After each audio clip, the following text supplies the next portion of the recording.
ফিলিস্তিনের গাজামুখী ত্রাণ নৌবহর global Sumud ফ্লোটিলায় হস্তক্ষেপ করেছে ইসরায়েলি বাহিনী। জব্দ করেছে বেশ কয়েকটি নৌযান। আটক করা হয়েছে সুইডিশ অধিকার কর্মী গ্রেটা থুনবার্গ সহ বেশ কয়েকজনকে। তাদেরকে নিয়ে যাওয়া হয়েছে ইসরায়েলে।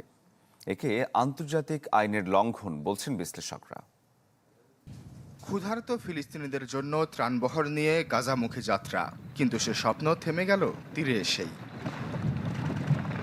বুধবার মধ্যরাতে এই জাহাজবহর সুমুদ ফ্লোটিলায় হস্তক্ষেপ শুরু করে ইসরায়েল। গাজার উপকূল থেকে প্রায় ১৩০ কিলোমিটার দূর থেকেই তুলে নিয়ে যাওয়া হয় তাদের। আগে থেকেই নৌযানগুলোয় ভেঙে দেওয়া হয় কমিউনিকেশনস ব্যবস্থা, লাইভ সম্প্রচার বন্ধ করতে জ্যাম করা হয় সিগন্যাল। তারপর জাহাজে উঠে পড়ে সেনারা।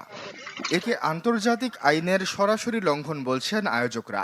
আর আটক কর্মীদের নিয়ে যাওয়া হয়েছে ইসরায়েলে। শুরুতে তাদের ফিরে যাওয়ার হুঁশিয়ারি দেয় ইসরায়েলি নৌবাহিনী। Japan Bangladesh joint venture company JBS holdings limited জানায় সহায়তা পাঠাতে হলে সরকারি চ্যানেল দিয়েই পাঠাতে হবে। তবে এ প্রস্তাব নাকচ করে স্বেচ্ছাসেবীরা। তাদের প্রশ্ন, সরকারি চ্যানেল দিয়েই যদি পাঠাতে হয় তাহলে গাজায় সাধারণ মানুষ কেন আজও না খেয়ে আছে? ফলে হুঁশিয়ারি উপেক্ষা করেই চলে তাদের গাজামুখী যাত্রা।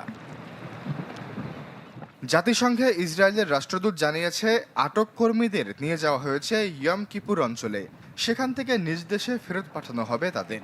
কিন্তু আদালত ও কারাগার বন্ধ থাকায় তারা এখন কার্যত আইনশূন্য অবস্থায় আছে। আগস্টে স্পেন ও ইতালি থেকে যাত্রা শুরু করে গ্লোবাল সুমুদ ফ্লোটিলা। পথে থামে গ্রিস ও টিউনিশিয়ায়। শুরুতে ছিল ৫০টিরও বেশি নৌযান, শত শত কর্মী ও ৪৪টি দেশের প্রতিনিধি। আশ্বাস চৌধুরী, চ্যানেল 24।